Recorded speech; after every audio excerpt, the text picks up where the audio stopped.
ప్రార్థన చేసుకుందాం. మహాపరిశుద్ధుడా, ప్రేమించిన దేవానికి వందనాలు. ఘనమైన నీ నామాన్ని బట్టి వందనాలు తీసుకోవడం చెల్లించుకున్నాం దేవా. నీ కుమారుడైన క్రీస్తు ఈ లోకానికి వచ్చి తండ్రి మా అందరి నిమిత్తం తండ్రి ప్రాణం పెట్టిన దాన్ని బట్టి నీకు వందనాలు.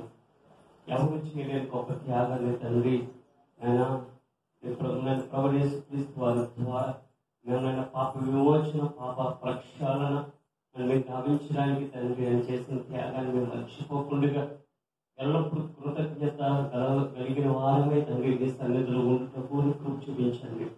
అలాగే తండ్రి మీకు మాట చేసిన త్యాగాన్ని మీరు ఒకసారి మిమ్మల్ని ఎవరు వేసుకుంటూ ప్రతి క్షణం తండ్రి జ్ఞాపకానికి తెచ్చుకుంటూ నేను తండ్రి చిట్ట చివరిగా ఆ యొక్క కలువరి సిలువలో తండ్రి ఆకాశములకు భూమికి మధ్యన వేలాడుతూ పలికిన ఆ యొక్క మాటను తండ్రి నేను ధ్యానిస్తుండగా మాకు హృదయాలను తెరవండి తండ్రి.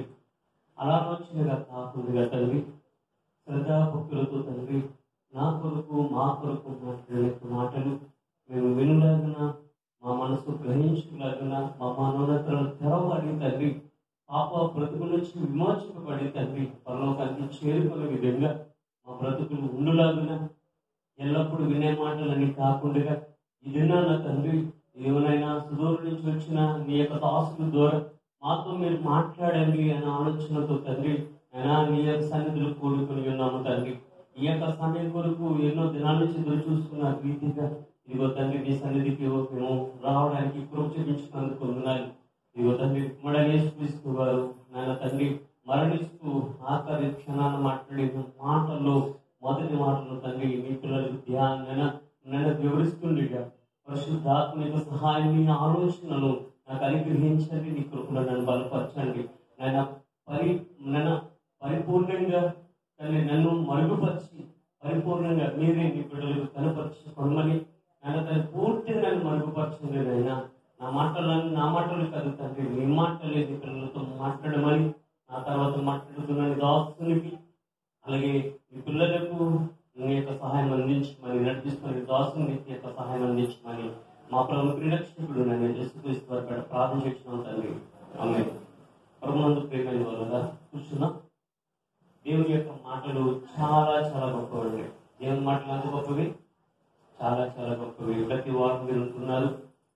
మరి ముఖ్యంగా నేను ఒక మనవి చేసేది ఏంటంటే ముఖ్యంగా నేను మనవి చేసేది ఏంటంటే గుడ్ ఫ్రైడే ప్రతి సంవత్సరం మనం హాజరవుతున్నాం, అవునా కదా? 7 మాటలు వింటున్నాము, అవునా కదా? ప్రతి సంవత్సరం నేను గుడ్ ఫ్రైడేకి వస్తున్నానండి. 7 మాటలు నేను వింటున్నాను వాళ్ళ చేసి చూపించాను. చేసి చూపించాను. సగం వస్తున్నారు, పూర్తిగా వస్తున్నారు. చాలా సంతోషం. మరి నేను చెప్పే మాటలు కాస్తగా 6 రుచులతో ఉంటాయండి, ఏదో ఒక రుచితో ఉండవు.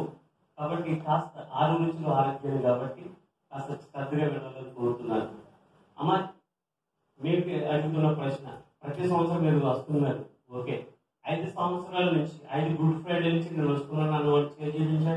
5 గుడ్ ఫ్రైడే నుంచి, ఓకే. 5 సంవత్సరాలు అంటే మీరు బాప్తిస్మం పొంది చచ్చిపోతే 5 సంవత్సరాలైనా పోనీ 2 సంవత్సరాలు చూసుకున్నారు, 3 సంవత్సరాలు చూసుకున్నారు. రాజమండ్రి నుంచి వచ్చింది ఈ ప్రశ్న అడగడానికండి అని ఆశ్చర్యంగా చూడకండి. ఆ ప్రశ్న వెనకాల అంతర్యం ఉంది అండి. 10 సంవత్సరాలు చూసుకున్న వారు చేసి చూపించారు. 10 సంవత్సరాలకి నేను చర్చ వస్తున్నానండి, 10 సంవత్సరాలు నేను ప్రభు నమ్ముకొని 10 సంవత్సరాలు ఏంటన్నా చేసి చూపించాడు, ఓకే. పోనీ 15 సంవత్సరాలు అన్నవాళ్ళు చేసి చూపించాడు, 15 సంవత్సరాలు, ఓకే. ప్రభు నమ్ముకొని 15 సంవత్సరాలు అన్నవాళ్ళు, ఓకే. అంటే 15 సంవత్సరాల తర్వాత, 10 సంవత్సరాల తర్వాత, 5 సంవత్సరాల తర్వాత, సంవత్సరం తర్వాత మీరు ప్రభు నమ్ముకున్నారు. చాలా సంతోషం. ఏ ఎట్టకేలకు మీరు ఎవరి దగ్గరికి రావాలో వాళ్ళ దగ్గరికి వచ్చారు, ఓకే. కానీ ప్రియమైన వాళ్ళ పోలీసు చట్టంలో ఒక మరణ వాంగ్మూలం అనేది కోర్టులోను ఎక్కువగా పోలీస్ స్టేషన్లో మనం వింటూ ఉంటాం. మరణ వాంగ్మూలం అనేది చాలా చాలా ఇంపార్టెంట్. ప్రియమైన వాళ్ళ మీకు పోలీస్ స్టేషన్లో కానీ పోలీసులు కానీ లాయర్లు కానీ మీకు తెలిసిన వాళ్ళు ఉంటే మరణ వాంగ్మూలం గురించి దాని యొక్క ప్రాధాన్యత ఏంటి అనేది మీరు అడిగి తెలుసుకోనండి. మనిషి ఎంత చెడ్డవాడైనా మనిషి ఎంత పనికి మానవాడైనా, లేకపోతే ఎంత క్రూరుడైనా, లేకపోతే వాళ్ళ మంచివాడని చెడ్డవాళ్ళైనా, వాళ్ళు బ్రతుకున్నప్పుడు వాళ్ళ మాటలు నమ్మిన నమ్మకపోయినా ప్రేమైన వాళ్ళ మరణించడానికి ముందు మాట్లాడిన మాటలు చాలా చాలా ఇంపార్టెంట్ అన్నమాట. గమనిస్తున్నారా? విన్నారా? అమ్మా అర్థమవుతుందా? అక్కడ మేము మాట్లాడే లాంగ్వేజ్ కి కాస్త లాంగ్వేజ్ కొంచెం డిఫరెంట్ ఉన్నా మాట్లాడేది తెలుగే.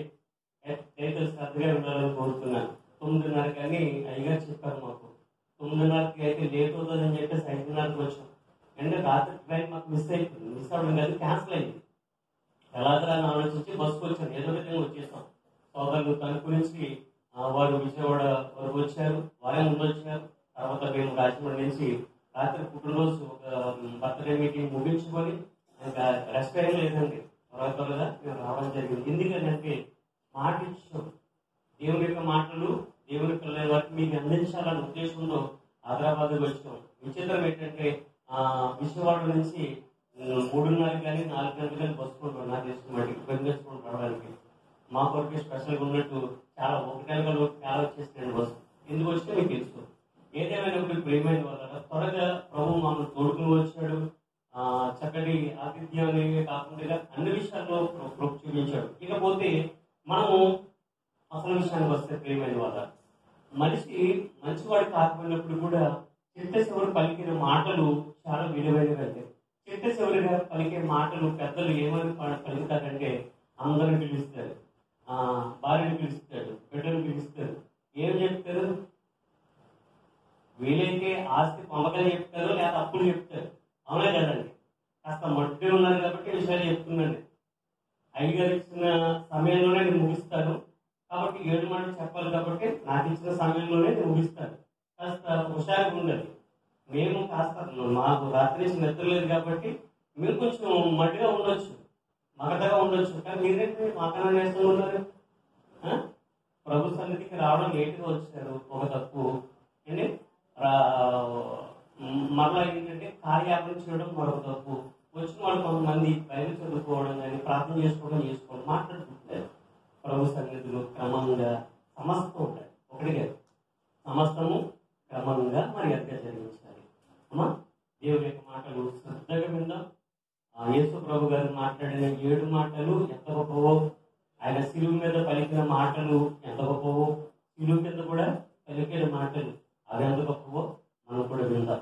కాబట్టి ప్రియమైన వాళ్ళ మనిషి యొక్క మరణ వాంగ్మూలం చట్టం చాలా జాగ్రత్త చేస్తుంది. న్యాయ వ్యవస్థ కూడా చాలా జాగ్రత్త చేస్తుంది. లోకాలను కలిగించిన దేవుని యొక్క మాటలు అనగా ప్రభువు యేసుక్రీస్తు యొక్క మాటలు, చిట్ట చివరి మాటలు చాలా గొప్పవి. ఇంకొక మాట మీకు చెప్పి నేను ముందు కొనసాగాను ప్రియమైన వాళ్ళ. అదేంటంటే బైబిల్లో చిట్ట చివరి గ్రంథం ఏ గ్రంథం అమ్మా? ఆలోచిస్తున్నారండి. 66వ పుస్తకం అది. బైబిల్లో 66 పుస్తకాలు ఉన్నాయి అండి. కొత్త నిబంధనలు 27 ఉన్నాయి, పాత నిబంధనలో 39 ఉన్నాయి. కొత్త నిబంధనల గ్రంథంలో చిట్ట చివరి గ్రంథం ప్రకటన గ్రంథం. ప్రకటన గ్రంథం నాకు చాలా ఇష్టం అని నేను అనట్లేదు, కానీ 66 పుస్తకాలు కూడా నాకు చాలా ఇష్టం. కానీ ప్రకటన గ్రంథం అనేది కొంతమందికి అపోహలు ఉన్నాయి, కొంతమందికి ఒక విధమైన అభిప్రాయాలు ఉన్నాయి. అది మర్మ గ్రంథం అని, అది ప్రత్యేకమైన బోధకులు దాని కొరకు కేటాయించబడ్డారని ఆలోచన కలిగి ఉన్నాం. అది ఆ విషయాన్ని మీరు పక్కన పెట్టండి. ఇంకొక విషయం అంటే ప్రియమైన వాళ్ళ మనిషి యొక్క మరణ వాంగ్మూలం ఎంత గొప్పదో చిట్ట చివరిగా అతను పలికి మరణించాడు కాబట్టి మాటలు గొప్పవి. అలాగే దేవుడు చిట్ట చివరి గ్రంథమైన ప్రకటన గ్రంథంలో ఏం చెప్పాడు అనే విషయాన్ని కూడా మనం ఆలోచన చేయాలి. కాబట్టి సంగతులు అనేవి పైనే మనము చూడకూడదు, పైనే ఆలోచించకూడదు. సంగతులు అనేవి ఎంత గొప్పవో ఒకసారి ప్రకటన గ్రంథకర్త రాస్తూ ఒక మాట ఆయన చెప్పడం జరిగింది. ఆ మాటను మనం ఒకసారి బైబిల్లో చూద్దాం. కాబట్టి ప్రియమైన వాళ్ళకి ఎంత గొప్ప సంగతులు అంటే ప్రకటన గ్రంథంలో రాయబడిన సంగతులు చాలా గొప్పవి, చాలా ఉన్నతమైనవి. ఆ మాటలు మనకు ఏదో అక్కడ రాయబడిన వస్తు రూపంలో కానీ ఆ యొక్క జంతువుల యొక్క ఆ యొక్క రూపాలు కానీ మనకు అర్థం కావు. కాబట్టి భూ సంబంధమైన విషయాలతో పోలిస్తూ ప్రకటన గ్రంథంలో చాలా విషయాలు చెప్పారు. ఒకసారి ఆ మాటను మనం చూడగలిగితే ప్రకటన గ్రంథం 1వ అధ్యాయం 3వ వచనం. ప్రకటన గ్రంథం 1వ అధ్యాయము 3వ వచనంలో ఏమని రాయబడి ఉందో ఒకసారి మనం చదువుదాం. సమయము సమీపించుతున్నది కనుక ఈ ప్రవచన వాక్యములు చదువువాడును వాటిని విని ఇందులో రాయబడిన అనగా బైబిల్ గ్రంథంలో రాయబడిన, ప్రకటన గ్రంథంలో రాయబడిన 66 పుస్తకాల గ్రంథంలో రాయబడిన సంగతులను కైకొని వారును దాన్ని చూచాలని. అంటే ఎవరు ధన్యులంటమ్మా? ఎవరు ధన్యులు? ప్రకటన అంటే ప్రకటన గ్రంథంలో రాయబడిన యొక్క లేఖనాన్ని మనం ఆలోచన చేస్తాం. అంటే బైబిల్ గ్రంథంలో, కొత్త నిబంధన గ్రంథంలోను పాత నిబంధన గ్రంథంలోను రాయబడిన సంగతులను ఎవరు ధన్యులంటే చదివేవాడు ధన్యులా, వినేవాడు ధన్యులా, చదివి విని గ్రహించిన వారు ధన్యులా? అమ్మా చాలా జాగ్రత్తగా ఉండండి. మనం ఆస్తి పోగొట్టుకున్నా పర్లేదు, ఏది పోగొట్టుకున్నా పర్లేదు, తిరిగి సంపాదించుకోవచ్చు. దేవుడి మాటలు పోగొట్టుకుంటే చాలా ప్రమాదం ఉంది. ఎంత ప్రమాదం అంటే చెప్పమంటారు ప్రేమైన వాళ్ళారా? మా ఊళ్ళో చాలా సంఘాలు ఉన్నాయి కదా, మీ ఊళ్ళో కదా, మా ఊళ్ళో చాలా ఉన్నాయి, చాలా సంఘాలు ఉన్నాయి, చాలా మంది పాస్టర్లు ఉన్నారు. ఇటువంటి ఆలోచన ఉంటుంది చాలా మంది. ఏమండి, చాలా మంది పాస్టర్లు ఉండొచ్చు, చాలా మంది దైవ సేవకులు ఉండొచ్చు. అందరూ సత్యం చెప్తారా? అందరూ చెప్పాలి. అందరూ సత్యం చెప్తారా? చెప్పలేటమ్మా. అందరూ సత్యం చెప్తారా? ఒకవేళ అందరూ సత్యం చెప్తే మీ ఊళ్ళో సంఘాలు ఉన్నప్పుడు ఒకే సంఘం ఉండాలి. ఒకేలా యేసుక్రీస్తు వారి పేరు సంఘాలు ఉన్నాయి, ఓకే, ఒక్కొక్క సంఘానికి ఒక పేరు. అవునా కదా? మాట్లాడండి అమ్మా. నేను ఎప్పుడో 16 సంవత్సరాల క్రితం ఈ ఊరు వచ్చాను. అప్పుడు రేకుల షెడ్ ప్రార్థించిన, ప్రభువా ఇది మరలా నీ చిత్తమైతే నేను వస్తే మంచి బిల్డింగ్ కావాలనుకున్నాం అని ప్రార్థించాము. అప్పుడు జాషువా గారు వీళ్ళు తాగనమాట, వారి ద్వారానే నాకు సార్ పరిచయం బ్రదర్ గారు. కాబట్టి ప్రియమైన వాళ్ళు ఎవరు ధన్యులు అంటే ప్రియమైన వాళ్ళు బైబిల్ గ్రంథంలో ఎవరు ధన్యులు, లేకపోతే ఇక్కడ మీరు ఎవరు ధన్యులు అంటే బైబిల్ చదివేవారు కాదు, బైబిల్ దేవుని యొక్క మాటలు వినేవారు కాదు, చదవడమే కాకుండా దేవుని మాటలు వినడమే కాకుండా గ్రహించడం చాలా చాలా ఇంపార్టెంట్. గ్రహించేవారు, గ్రహించడం కాకుండా ఆ యొక్క దేవుని యొక్క మాటల ప్రకారంగా నడుచుకునేవారు ధన్యులు. అటువంటి ధన్యులుగా మీరు ఉండాలి. కాబట్టి యేసుక్రీస్తు వారు పలికిన చిట్ట చివరి మాటల్లో మొదటి మాట ఏమాట మీ అందరూ తెలుసమ్మా? మీ అందరూ తెలుసా ఏ మాట మాట్లాడారు? ఇందాక అడిగారు కదా, 5 సంవత్సరాల నుంచి గురుడు ప్రైడ్కి వస్తున్నాడు, చేయి చూపించండి. అంటే 10 సంవత్సరాలు చూస్తున్నాడు వాళ్ళు చేయి చూపించండి అడిగారు కదా. ఇప్పుడు చెప్పండి ఏ మాట అది? తండ్రి మీరేం చేయించుకున్నారు మీరు ఎరుగరు కనుక. నాకు వినపట్లేదు, మళ్ళీ వినపట్లేదు. ఈ మాట అసలు కాదు అమ్మా. మీరు మాట్లాడరు, మా సోదరులు చెప్తారు. తక్కువ మంది ఉన్నారు, మా సోదరు బాగా చెప్తారు. చెప్పండి సార్. మొదటి మాట ఏంటండి? తండ్రి మీరేం చేయించుకున్నారో మీరు ఎరుగరు కనుక వీరిని క్షమించు అని ప్రభు శిలువలో మొట్టమొదటిగా పలికాడు. ఈ మాట ఎక్కడ ఉంది బైబిల్ గ్రంథంలో? చూసి చెప్పండి, చూడకుండా చెప్పండి, జ్ఞాపకం పెట్టుకోండి. లోక సువార్త 23వ అధ్యాయము 34వ వచనం. Very good. ఆ మాట చదువుదాం. యేసు మాట్లాడుతున్న, తండ్రి మీరేం చేస్తున్నారో మీరు ఎరుగరు కనుక వీరిని క్షమించమని చెప్పారంటే ప్రార్థిస్తున్నాడండి మహానుభావుడు. చాలా క్రేజీ సత్యంగా మహానుభావుడు యేసుక్రీస్తు వారు ఆయన ప్రార్థన చేస్తున్నారండి. ఏమనంటే ఒక పక్కన ఆయన బాధపడుతున్న వారి గురించి, చేతుల్లో చెరలు వేస్తున్న వారి గురించి, అంటే కాళ్ళలో చెరలు వేసిన వారి గురించి, తలపై ముళ్ళ కిరీటం పెట్టిన వారి గురించి, అపహాసం చేసిన వారి గురించి, మొఖం మీద ఉమ్మ వేసిన వారి గురించి, ఏంటి పిడుగుతులు గుద్దిన వారి గురించి, ఇంకా రకరకాలుగా హేళన చేసిన వారి గురించి, ఆయనను అకారణంగా అంటే మరణానికి సిలువ వేయండి కేకలు వేసిన వారందరి గురించి కూడా ప్రార్థిస్తున్నారు. ఏమనంటే తండ్రి వీరేం చేస్తున్నారో వీరు ఎరుగరు కనుక వీరిని క్షమించు అన్నారు. అది ఎప్పుడు చేస్తున్నారని ప్రార్థన. ఒక్కసారి మీ మనసులన్నీ కూడా మీ కళ్ళ ఎదురుగా ప్రభువు యేసుక్రీస్తు వారు శ్రమ పడుతున్న ఆ దృశ్యాన్ని జ్ఞాపకం చేసుకున్నారు. ఆ యొక్క ఇది కలవరి కొండ అనుకోనండి. ఇక్కడ ఒక సిలువ వేయబడింది. సిలువ మీద యేసుక్రీస్తు వారు నరకయాత్ర పడుతున్నారు, బాధపడుతున్నారు. ఆ యొక్క 3 మేకుల మీదే ఆధారపడుతూ ఆయన ఆ 3 మేకులు కానీ జారిపోయిన గురికెలు పడిపోతారు. ఆయన ఆ సిలువలో ఆకాశానికి భూమికి మధ్యన వెళ్ళి ఎండలో ఇప్పుడు చూసారా, ఎండ చాలా ఎక్కువగా ఉంది. ఎందుకంటే భయంకరంగా ఉన్నది ఎండ. ఇప్పుడు ఆయన సిలువ వేసింది ఉదయం 9 గంటలకి రమారమి అండి. ఆయన ఎండలో ఉన్నాడు. అప్పటికే ఉదయం 9 గంటలకి ఎండ వస్తుందండి. ఇక్కడ చాలా ఎక్కువ ఉంది. ఇంచుమించుగా నాకు తెలిసిన మట్టికి ఒక 40 degrees ఉండొచ్చు. అంతకంటే ఎక్కువగా ఎండలో ఆయన బాధపడుతున్నాడు. ఏంటి తండ్రి మీరేం చేస్తున్నారుగా, మీరు ఎదుగురు కనుక మీరు క్షమించమని మన క్యాజువల్ గా మాట్లాడుకోవద్దు అన్నమాట.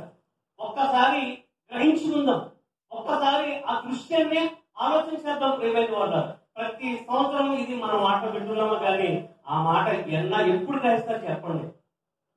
ప్రతి సంవత్సరం గుడ్ ఫ్రైడేకి క్యాజువల్ గా మాట్లాడుతున్నారు ఈ మాట.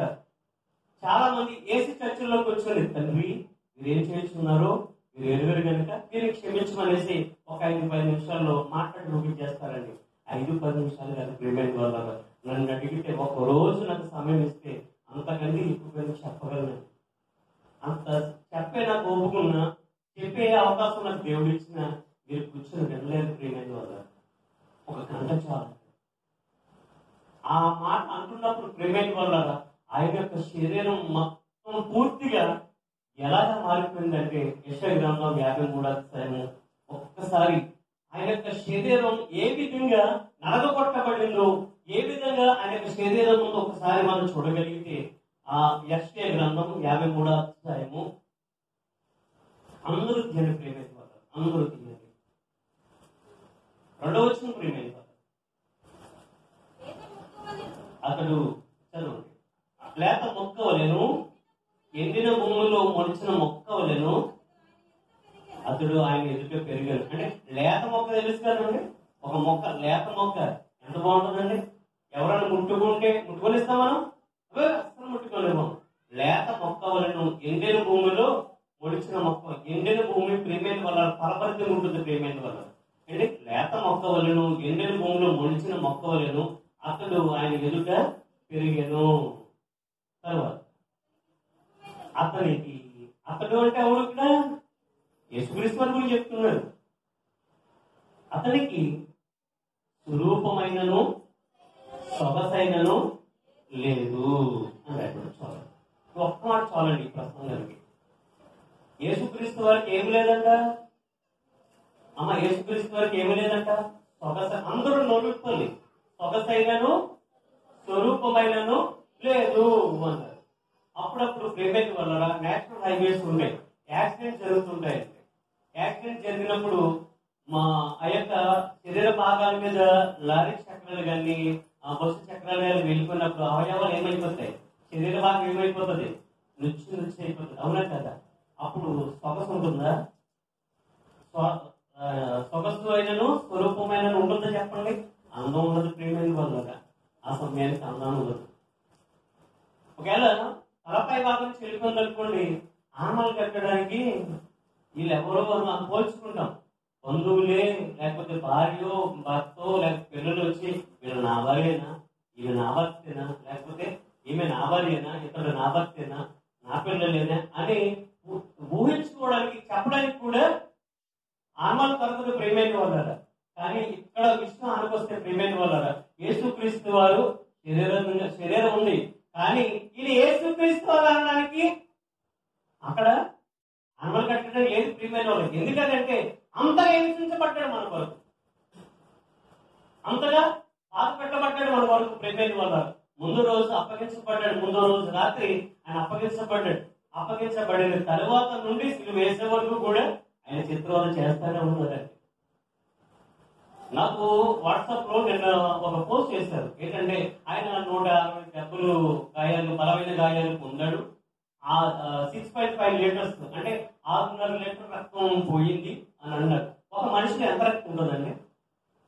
ఒక మనిషికి ఎంత రక్తం ఉంటుందండి? ఒక మనిషికి ఎంత రక్తం ఉంటుంది? ఇంచుమించుగా 10 లీటర్లు కదా? ఎంత ఉందో చెప్పండి. 14.5 లీటర్స్ ఉండాలి. 14 లీటర్లు నాకు ఉండాలి. లేకపోతే హెచ్పి అంటే హిమోగ్లోబిన్ లెవెల్ 14.5 ఉండాలి. ఇంచుమించుగా 10 లీటర్ల పైన ఉంటుంది. కానీ యేసుక్రీస్తు వారి గురించి ఏమని రాయడం తెలుసండి?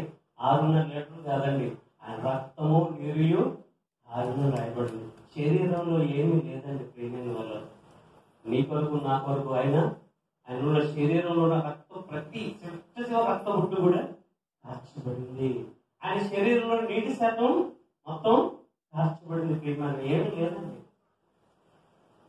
భయంకరమైన ఆ యొక్క ముళ్ళ కిరీటం పెట్టినప్పుడు ఆ యొక్క మొహం అంతా కూడా గాయపరచబడింది. పిడి బుద్ధులు గుద్దారండి. ఇది గుద్దివాడు పాపంతో గుద్దుతాడా, సరదాగా గుద్దుతాడు చెప్పండి? ఇలాగంటాడా, గట్టి కొడతాడా? గట్టిగానే కొడతాడండి. అంటే సొగసైనను స్వరూపమైన లేదు అంటే ఇక్కడ యేసు ప్రభు గారిని పిల్లప్పుడు ఇక్కడ పిలాతు యేసుక్రీస్తు వారు ఉన్నారని మీరు ఆలోచించుకోలేండి. పిలాతు ముందు ఉన్నాడా లేదా యేసుక్రీస్తు వారు? పిలాతు ముందు ఉన్నాడే. ఆయన దిక్కుమాలిన వాడిగా ఉన్నాడు ప్రియమైన వాళ్ళ. ఒక దరిద్రుడిగా ఆయన అక్కడ నిలబడ్డాడు. ఎందుకంటే దరిద్రుడు ఎందుకు నిలబడ్డాడు? మన కొరకు. ఆయన ధనవంతుడై ఉండి మన కొరకు దారిద్ర్యం అనుభవించినట్టండి. ఆయన చిన్న వ్యక్తి కాదు ప్రియమైన వాళ్ళ, చాలా ఉన్నతమైన వ్యక్తి. సృష్టిని సృజించిన వ్యక్తి ప్రియమైన వాళ్ళు. బుద్ధి జ్ఞానం సర్వ సంపదలు ఆయన ముందు గుప్తాలై ఉన్నాయి ప్రియమైన వాళ్ళ. అంత మహానుభావుడు ఒక మనిషి దగ్గర, ఒక అధికారి దగ్గర చేతులు పెట్టుకుని ఆయన చేతకాని వాడిగా నిలబడుతున్నాడు అని లోకం అనుకుంది. కానీ చేతగాడు కాదు ప్రియమైన వాళ్ళ. సొగసైన స్వరూపమైన లేదు అని అంటే ప్రియమైన వాళ్ళ ఎంతగా హింసించబడ్డాడో ఒకసారి ఆలోచించండి. నేను ప్రశ్న చేస్తున్నానండి, నువ్వు రక్షించబడడానికి ఆయన ఎందుకండి అంత గాయపరచబడాలి? యేసుక్రీస్తు వారు మరణిస్తే మనకి పాప విమోచన కలుగుతుంది కదా. ఏమండి, పాపం వచ్చినప్పుడు ఇంకా ఏదో కత్తితో పొడుస్తాం, లేకపోతే పీక పోస్తాం, అయిపోయింది కదా. మరి యేసు ప్రభు గారిని పొడిచేచ్చు కదా. అది అలా పొడిస్తే లేఖనం నెరవేర్పు కాదు, పీక పోస్తే నెరవేర్పు కాదు ప్రేమైన వాళ్ళు. అందుకనే అతడు గాయపరచబడ్డాడు. అది 53వ అధ్యాయంలోనే మరొక మాట మనం చూడగలిగితే, అలాగే హింసింపబడడానికి తండ్రికి ఇష్టమైందటండి. అది చూడండి 53వ అధ్యాయము 10వ వచనం. ప్రేమైన వారు, అతని నలుగుగొట్టుటకు యెహోవాకు ఇష్టమాయెను అని రాయబడింది. యేసుక్రీస్తు వారు దేవుని యొక్క ప్రియ కుమారుడు. ఈయనే నా ప్రియ కుమారుడు, ఈయన యందు నేను ఆనందిస్తున్నానని చెప్పాడండి. ఏంటి ఆనందం ప్రేమైన వాళ్ళ? కొడుకు చనిపోతే తండ్రి ఆనందం చెప్పండి. చిన్న నొప్పు వస్తేనే గిరగిలాడిపోతావు ఒక తండ్రి గారి. అటువంటిది తన ప్రియ కుమారుడైన యేసుక్రీస్తుని లోకాన్ని పంపిస్తుంది. వెళ్ళి ఆ యొక్క యూదులు, రోమ సైనికులు అందరూ కూడా అలా హింసించి బాధపడుతుంటే ప్రియమైన వాళ్ళ తండ్రి అలా చూస్తూనే ఉన్నాడు తప్ప ఏమి చేతగనవాడు అనుకోకండి, ఏమి చేయడానుకోకండి. ఎందుకు తెలుసా? ఎందుకు అలా ఉండిపోయాడంటే నీకోసం. ఆయన మరణించకపోతే నీకు రక్షణ లేదు. ఆయన మరణించకపోతే నీకు పాప విమోచన లేదు, పాప ప్రక్షాళన గావించలేదు. ఆలోచించేయండి. నువ్వు పరలోకానికి వెళ్ళాలి అంటే మార్గమైన యేసు మరణించాలి. ఆలోచించండి ప్రియమైన వాళ్ళ. తండ్రి వీరేం చేస్తున్నారు, వీరు ఎరగదు కనుక వీరిని క్షమించమని ఎప్పుడో ప్రార్థన చేస్తున్నాడు తెలుసండి. వేదన పడుతూ ప్రార్థన చేస్తున్నాడు. రాత్రి అంతా కూడా ఆయన గాయాలు అయిపోయింది. శరీరం అంతా కూడా పక్క నుంచి రక్తం కాలుతూనే ఉంది. బాధను అనుభవిస్తూనే ఉన్నాడు. తన బాధను అనుభవిస్తూనే ఉన్నాడు. శరీరంలో చిన్న మునిపించుకుంటేనే బాధ.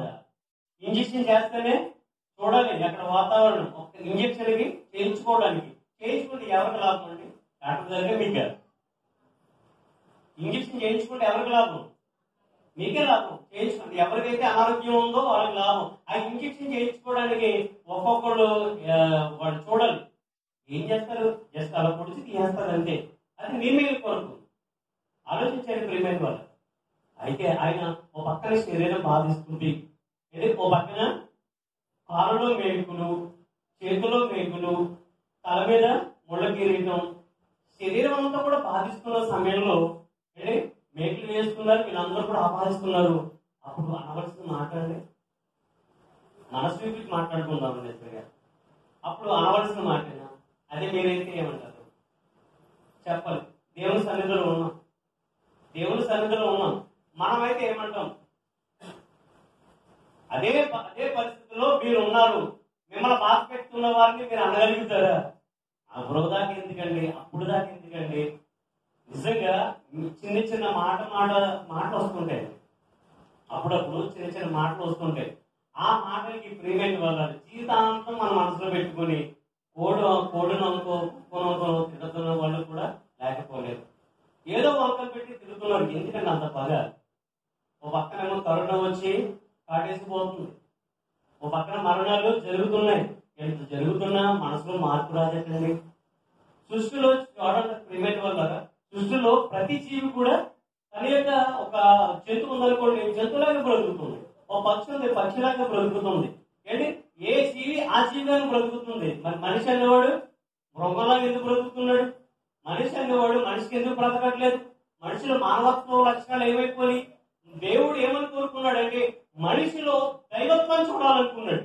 మనిషిలో దైవత్వం చూడాలనుకున్నాడు కాబట్టి ఆ దైవత్వ లక్షణాలు పూర్తిగా తొలగిపోయినాయి కాబట్టి, దుష్టత్వ లక్షణాలు వచ్చేసినాయి కాబట్టి ఇటువంటి పరిస్థితులు వీళ్ళందరూ కూడా మరణిస్తే నరకానికి పోతారనే ఉద్దేశంతో తన ప్రియకుమారుడిని యేసు తీసుకొని లోకానికి పంపించడం ద్వారా, మా ఆయన ప్రాణం పెట్టడం ద్వారా మనకి విమోచన కలిగింది. ప్రియమైన ద్వారా ఆలోచన చేయాలి ఒకసారి. ఆయన బాధపడుతూ వేదన పడుతూ ఏంటి శరీరం బాధిస్తున్నప్పుడు కూడా క్షమించమని అడిగే మనస్తత్వం ఆయనకుంది. ఆయన నమ్మిన నీవు క్రీస్తుని అంగీకరించిన నీలో ఎందుకు లేదు అటువంటి మనస్తత్వం? ఇతరులకు ఏం చేస్తున్నా క్షమించే గుణం నీకు ఎందుకు లేదు? ఏంటి 5 సంవత్సరాల నుంచి 10 సంవత్సరాల నుంచి అంటే ప్రభు నమ్ముకున్నా కానీ ప్రతి గుండె ఫ్రైడేలో ఈ మాట వింటున్నాం తప్ప ఈ మాట నీ గుండెలు తాకట్లేదా? ఈ మాట నేను బలపరచట్లేదా? ఈ మాట ఒకసారి నేను ఆలోచింప చేయట్లేదా? ఇప్పుడు మన జీవితం అలాగ ఉండడమేనా? ఇతరులు క్షమించలేదు మనసు మనకలేకపోతే ప్రభు నమ్ముకున్న ఉపయోగం ఏంటి చెప్పండి ప్రియమైన వాళ్ళు. ఈ మాట ఇంకా మీరు చిట్ట చివరిగా వినాలంటే, ఈ మాట విన్న తర్వాత నీకు ఎవరి మీద పగ ప్రతీకారం ఉందో, పాపము దేశాలు ఉన్నాయో ఇప్పుడు వదిలే. దేవుడు ఒక మాట చెప్తున్నాడు, పాపం ఎప్పటి వరకు నిలిచి ఉండకూడదు చెప్పాలి మీరు. పాపము ఎప్పటి వరకు నిలిచి ఉండకూడదు. పాపం పడడం తప్ప కాదా? పాపం రావడం తప్ప కదా చెప్పండి. పాపం రావడం సహజం, మనిషికి కోపం వస్తుందండి, పాపం అనేది వస్తుంది. ఆ కోపం నిలిచి ఉండడం తప్పు. ఆ కోపం సూర్యుడు అస్తమించే వరకు ఉండడం తప్పు. నేను యేసు ప్రభు నమ్మానండి, నేను క్రైస్తవునండి చెప్పుకోవడానికి మన ఆలోచన చేయాలి ప్రియమైన వల్ల. ఒక్కసారి నువ్వు ప్రభు నమ్ముకున్నావంటే ప్రభులాగా నువ్వు బ్రతకాలి. నేనంటే గ్యారేజ్ లో వర్క్ చేసుకుంటూ దేవుని పని చేస్తాను. నన్ను అమ్మ చూస్తే పాస్టర్ అనుకో, ఉదయం లెక్కగానే గ్యారేజ్ లో పని చేస్తాను. గ్యారేజ్ లో పని చేసినప్పుడు ఎలా ఉంటాడండి? గ్యారేజ్ లో పని చేసినప్పుడు ఎలా ఉంటారో చెప్పండి. మురికి గుడ్డలు ఉంటాం, మా యాయల బట్టలు ఉంటాం, ఎవరు కూడా అనుకోరు. కానీ మన ప్రవర్తన బట్టి, మన క్రియలను బట్టి, మన మాట తీరుని బట్టి వాళ్ళు మార్చాలి ప్రియమైన వాళ్ళు. నేను వాక్యం చెప్పకుండా చాలా మంది అలా మార్చిన వాళ్ళు ఉన్నారు. వాళ్ళు ఎక్కడ ఉన్నారు ఎందుకున్నారు నాకు తెలియదు, కానీ నా క్రియల ద్వారా ఇది గొప్పగా నేను చెప్పేదండి. అతిశయించి ప్రభునాన్ని అతిశయించి చెప్పుకున్నావు తప్ప నాకు కాదండి. మీ క్రియల ద్వారా మీరు ప్రభుని క్షమించవచ్చు, మీ మాటల ద్వారా ప్రభుని మీరు క్షమించవచ్చు. ఆయనే క్షమించాడు వాళ్ళందరినీ కూడా. సిలువేస్తున్న వారిని, జ్ఞానం చేస్తున్న వారిని కూడా సిలువలో బాధపడుతూ వేదన పడుతూ ఆయన క్షమించాడు. చిన్న చిన్న తప్పులు నీ ఎడలు చేసినప్పుడు నువ్వే ఎందుకు క్షమించేవాడు? ఆ మాటకి పరమాత్మ ఒకసారి ఆలోచించాడు ప్రియమైన వాళ్ళు. ఆయన క్షమించాడు, నువ్వెందుకు క్షమించు? నువ్వు కూడా క్షమించాలా వద్దా? నిన్ను వలే అమ్మా వినపడలేదు, మరొకసారి చెప్పండి. ఈ పక్క నుంచి వినపడదు, ఈ పక్క నుంచి వినపడలేదు. ప్రేమించడం అంటే చెప్పండి. పొరుగువాడిని ప్రేమించడం అంటే అర్థం ఏంటి? పొరుగువాడిని ప్రేమించడం అంటే అర్థం ఏంటి? మనకు వాక్యాలు చెప్పడం చాలా ఈజీ అండి, పాటించడం చాలా కష్టం. పాటించండి ప్రియమైన వాళ్ళ. బ్రతికితే కొద్ది రోజులు బ్రతుకుతామండి. నాకైతే ఈ భూమి బ్రతకాలని అయితే లేదండి. నా తండ్రి దగ్గర నేను వెళ్ళిపోవాలని నేను ఎదురు చూస్తున్నాను. మరి ఇంకా నేను చేయవలసిన పని మిగిలింది కాబట్టి ఇంకా ఆయన బ్రతికించుకున్నాడు. అందుకని ఎంతో దూరమైన భారమైనా సరే ఆరోగ్యం సహకరించినప్పుడు కూడా పరిగెడుతున్నాం. క్షమిస్తారమ్మా? మిమ్మల్ని అడుగుతున్నాను, మీ పొరుగువారిని క్షమిస్తారా? పొరుగువారిని ప్రేమించడం అంటే క్షమించడం అండి. పొరుగువారిని ప్రేమించడం అంటే క్షమించడం. క్షమించే గుణం ఉన్న వాళ్ళే ప్రేమించగలుగుతారు. క్షమించే గుణం ఉన్న వాళ్ళే, క్షమించే మనసు ఉన్న వాళ్ళే ఇతరుల వాళ్ళని ప్రేమించగలుగుతారు. ఎందువల్ల నీ పొరుగు వాళ్ళని ప్రేమించడం చాలా ఈజీ చెప్పడం, కానీ అవలంబించండి చాలా బాగుంటుంది. ప్రేమైన వల్ల బాగుండదు, ప్రతీకారం ఉండదు. ఒకవేళ నీకు ఎంతో హాని చేయొచ్చు, నీకు ఎంతో హానికరం చేయొచ్చు, ఎంతో అపకారం చేయొచ్చు, కానీ నువ్వు క్రీస్తు చేయలేదు అపకారం, నువ్వు దేవుడికి చేయలేదు అపకారం. నువ్వు చేసిన అపకారాన్ని గుర్తుపెట్టుకోండి. నువ్వు దేవుడికి ఎంత అపకారం చేసావు?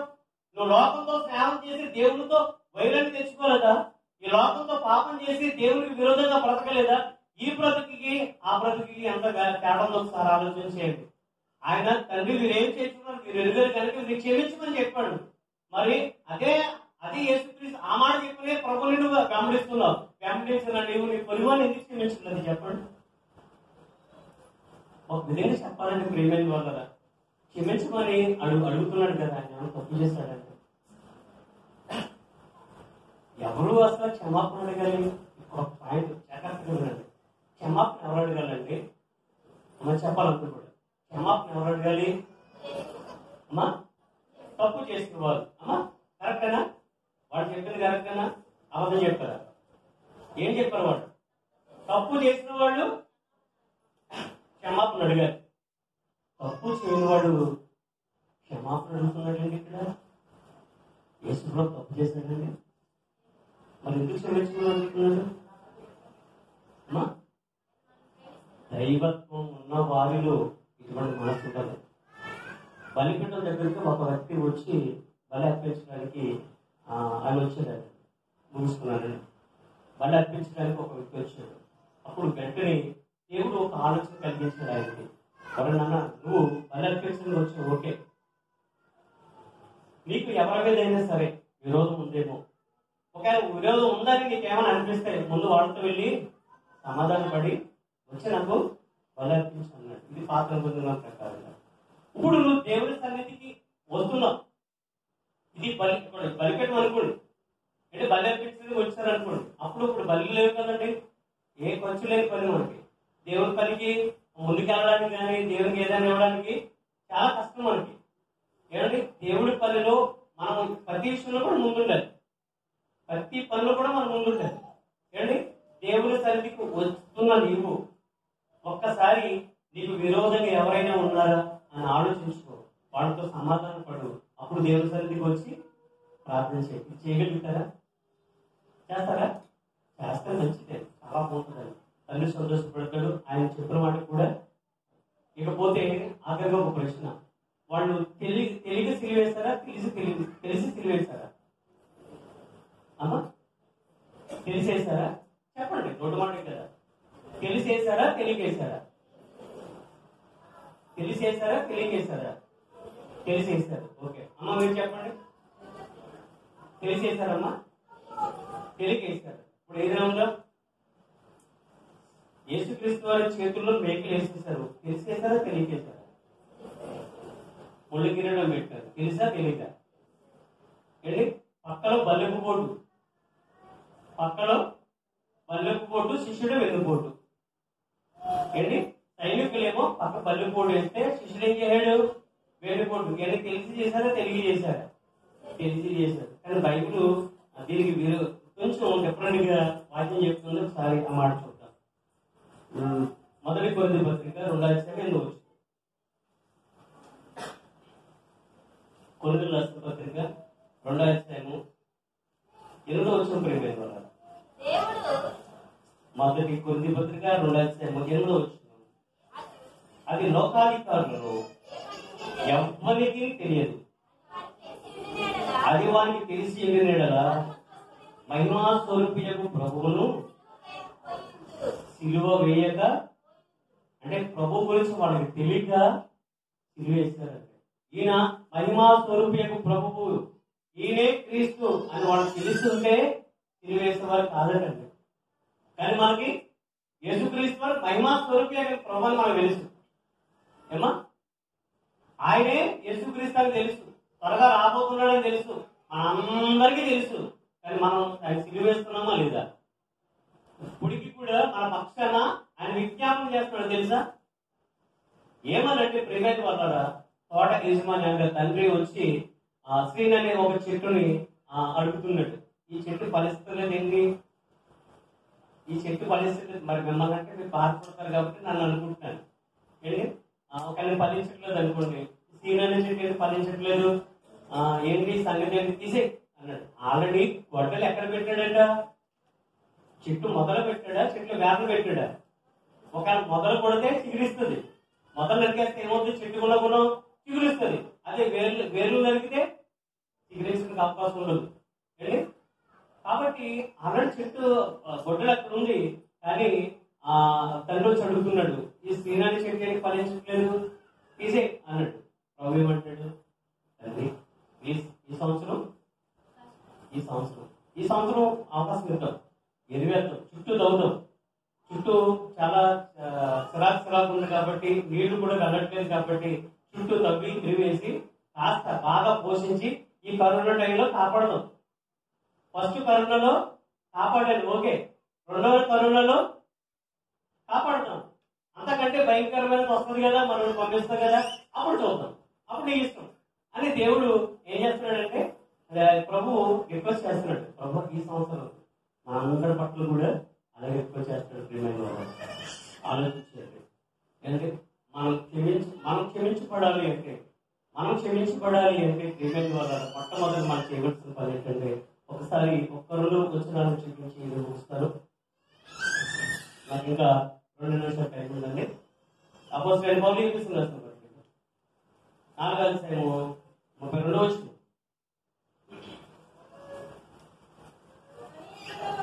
ఒకరి ఎడల ఒకడు దయ కలిగి కరుణాహృదయులై క్రీస్తునందు దేవుడు మిమ్మల్ని క్షమించిన ప్రకారము మీరు ఒకరినొకరు క్షమించండి. ఒకరి ఎడల ఒకరు ఏముండాలట? దయ కలిగి ఉండాలి. ప్రభుకు దయ ఉందా లేదా? కరుణాహృదయం ఉందా లేదా? అందుకనే కరుణామయుడు దయామయుడు అన్నారు. కరుణ అని పేరు పెట్టుకుంటారు. కరుణ ఉంటుందా? దయా అని పెట్టుకుంటారు. అదే దయాకర్ అని పేరు ఉంటుందండి. దయాకర్ అంటే దయా ప్లస్ కరుణ, దయ కలిగిన కరుణ లాంటి దయా హృదయం. ఆ రెండో ఉండవు. పేర్లు పెట్టుకొని అవమానపరచకండి దేవుణ్ణి.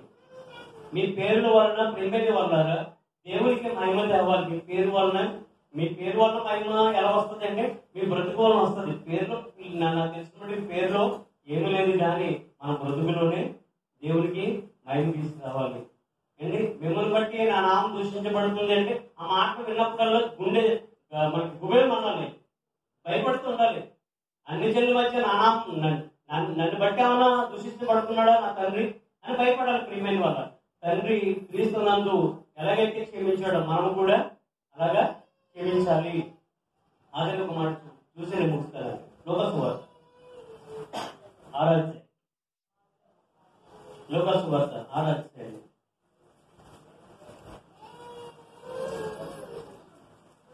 38వ వచనం. జాగ్రత్తగా చదవండి, కంగారు పడకండి.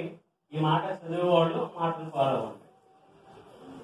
ఈ మాట చదివేవాళ్ళు ఆ మాట ప్రకారంగా జీవించాలని కోరుతున్నారు. చదవండి.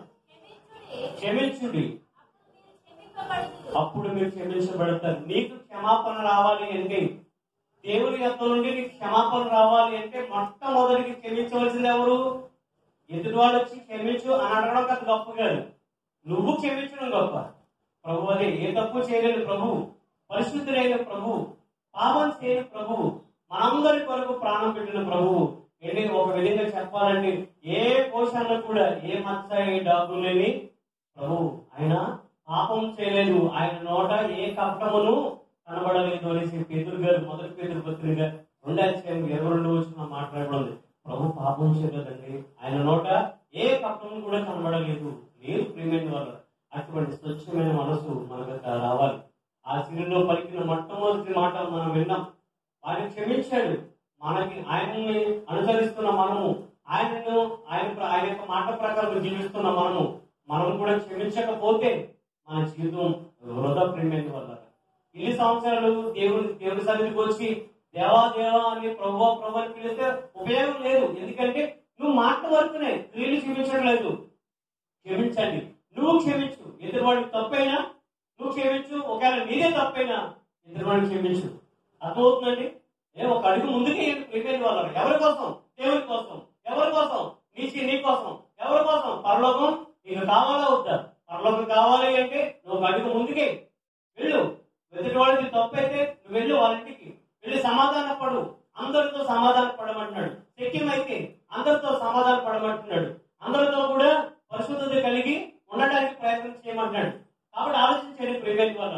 నువ్వు ఒక ఎదురువాడికి తప్పు అయితే నువ్వే వెళ్ళు. ఆ రోజున ఏదో మన ఇద్దరికి తెలుసు తెలుగు గొడవైంది, ఏదో మాట్లాడుకున్నాం. ఆ రోజు నీళ్ళు తప్పైతే ఈ రోజు నేను క్షమిస్తున్నాను, మనసులో ఏం పెట్టుకోకు అని ఆత్మీయంగా ఒక పలకరించండి. ఎలా కూడా చెప్పండి. అప్పటి వరకు కూడా కారాలు మిరియాలు నూరిన ఆ యొక్క మనిషి, వెళ్ళి కుక్కనో కోడో వంకేసి తిట్టిన మనిషి మనసు నుంచి అటువంటి వాతావరణం ఉంటుందా? అక్కడ ఉండదు. ఏంటి మహా అయితే కొద్ది కాలం బ్రతుకుతాం, 80 సంవత్సరాలు. ఇప్పుడు కూడా అది కూడా లేదు. ఎప్పుడు మన జీవితం అంతమైపోతుందో తెలియదండి. క్షమించే మనసు మనకు లేనప్పుడు మన ప్రభుని నమ్ముకుంటే ఎంత, నమ్మకపోతే ఎంత చెప్పండి ప్రియమైన వాళ్ళ. క్షమించే గుణం మనకు ఉండాలి.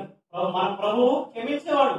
మన ప్రభుని నమ్మిన మనం కూడా క్షమించేవాడు ఉండాలి. ఈ క్షమాపణ గురించి ఎన్నెన్నో విషయాలు ఉన్నాయి. ఇంకా ఇదే సబ్జెక్ట్ గురించి నేను యూట్యూబ్ ఛానల్ మాట్లాడడం జరిగిందండి. CCMRGY అని యూట్యూబ్ ఛానల్ క్షమాపణ గురించి, దేవుడికి ఇష్టమైనది మంచి కష్టమైనది అనే అంశం మీద మాట్లాడడం జరిగింది. ఎన్నో విషయాలు అందులో ఉన్నాయి ప్రియమైన వాళ్ళ. కాబట్టి క్షమిస్తారండి? క్షమిస్తారా? మీరు పొరుగు వాళ్ళు క్షమిస్తారా? పొరుగు లోపలగా నోడు చెప్పండి. మనస్ఫూర్తిగా రావట్లేదు మాట. దేవుడి సన్నిధిలో సంపూర్ణంగా రావాలి మాట, మనస్ఫూర్తిగా రావాలి. ఒకవేళ నేను ఇప్పటి వరకు మాట్లాడిన మాటలు మిమ్మల్ని గాయపరిచినా పర్లేదు, గాయం మంచిదే, మనకు మంచిది కాదు ప్రియమైన వాళ్ళు. దేవుని యొక్క మాట గాయపరిస్తే మంచిదే. ఇంకా బాగా గాయం వచ్చింది అనుకోండి, నేనే ఒక అడుగు దిగి మిమ్మల్ని క్షమాపణ అడుగుతున్నాను. క్షమిస్తారా? నన్ను క్షమిస్తారా? మీ పొరుగు క్షమిస్తారా? ఏంటి 16 సంవత్సరాల క్రితం ఇదే సంఘమా, ఇప్పుడు ఇదే సంఘమా అని దేవుడి చెట్టు మీద మరొకసారి వచ్చినప్పుడు ఈ ఖాళీ స్థలం ఉండకూడదు. ఈ ఖాళీ స్థలం ఉండకూడదు. మీ పొరుగు వారిని ప్రేమించే మనసు మీరు ఉన్నప్పుడు, మీరు ఎప్పుడైతే కలిగి ఉంటారో ఖచ్చితంగా వాళ్ళు ప్రభు దగ్గరికి వస్తారు. మనము దేవుణ్ణి చూపించడం అంటే మన క్రియల ద్వారా ప్రభుని చూపించాలి ప్రియమైన వాళ్ళ. మన క్రియల ద్వారా, మన మాట ద్వారా గాయపరచకూడదు. మన మాట ద్వారా, మన మాట దేవుని మాట అయ్యుంటే ప్రియమైన వాళ్ళ వాళ్ళు బ్రతికించగా వాళ్ళని కాపాడుకోగలుగుతాం, మరొక ఆత్మను రక్షించగలుగుతాం. ఈయన పనేనా, మన పని కూడా లేదా చెప్పండి? కాబట్టి ప్రియమైన వాళ్ళ ప్రభు యేసుక్రీస్తు వారు మొట్టమొదటి శిలువలో పలికిన మాట ఏమాట చెప్పండి? అందరూ మనస్ఫూర్తిగా చెప్పట్లేదు. తండ్రి మీరేం చేస్తున్నారో మీరు ఎదిగారు కనుక మీరు క్షమించమని తప్పు చేయని ఆయన క్షమాపణ అడిగాడు, తండ్రిని వేడుకున్నాడు. మరి మనము తప్పు చేసాం, పాపం చేసాం, అతిక్రమం చేసాం, పొట్టలుగా పర్వతాలుగా పెరిగిపోయి అటువంటి పాప భీతి నుండి, అటువంటి అతిక్రమాల నుండి, పాపాల నుండి మనం ఆత్మీయంగా మృతి పొందితే ఆయన బ్రతికించి మన పక్షాన్ని కూడా ఇంకా విజ్ఞాపన చేస్తున్నాడు. కాబట్టి మీరు కూడా అంటే మన యొక్క ఆత్మీయ జీవితాన్ని మనం మార్చుకుందాం. మనం ఇంకా పాపతాపాలు ఉంటే తొలగించుకుందాం. మన సహోదరుని ప్రేమిద్దాం. క్రీస్తు యేసుకు కలిగిన ఈ మనసు ఈ మాట ద్వారా మీకు కలుగును గాక. ఆమేన్.